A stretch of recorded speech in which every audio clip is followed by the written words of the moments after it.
அட என்னப்பா நீங்க பாட்டுக்கு புசுக்குன்னு ஒரே நாடு ஒரே தேர்தல் அப்படின்னு ஏகப்பட்ட விஷயங்கள்லாம் பேசிட்டு இருக்கீங்க. இப்போ திடீர்னு ஒரு சட்டமன்றத்துக்கு ஆட்சி கவிழ்ப்பு நடந்துருச்சுன்னு வச்சுங்க. இடைப்பட்டல அந்த கேப் இருக்குல்ல, அந்த கேப்ல என்ன பண்ணுவீங்க அப்படின்னு ஒருத்தர் கேள்வி கேட்டிருக்க. அப்படி அவங்க சொல்றாங்க எல்லா சட்டமன்ற தேர்தலும் சரி நாடாளுமன்ற தேர்தலும் சரி ஒரே நேரத்தில் வைக்கணும்னு சொல்றாங்க. 5 வருஷத்துக்கு ஒரே தடவை தேர்தல் சொல்றாங்க. ஒரே ஒரு கேள்வி, இப்போ ஒரு மாநிலத்துல அவங்க அரசு கவிழுதுன்னு வச்சுக்கோங்க, நம்பிக்கையில்லா தீர்மானம் அரசு கவிழுதுன்னு வச்சுக்கோங்க. அப்போ அந்த மீதம் இருக்கிற 4 வருடங்களோ 3 வருடங்களோ இப்ப என்ன செய்ய போறாங்க? அப்ப கவர்னர் ஆட்சியா?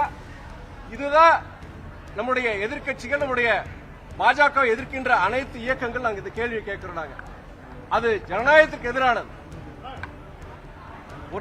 ஒரே நாடு ஒரே தேர்தல் சாத்தியமே படாது. நிறைய பிரச்சனை அதுல டெக்னிக்கலி நாட் பாசிபிள். முதல்ல என்ன நோக்கத்துக்காக பாஜக கொண்டு வராங்கிறது அது எல்லாருக்கும் தெரியும்.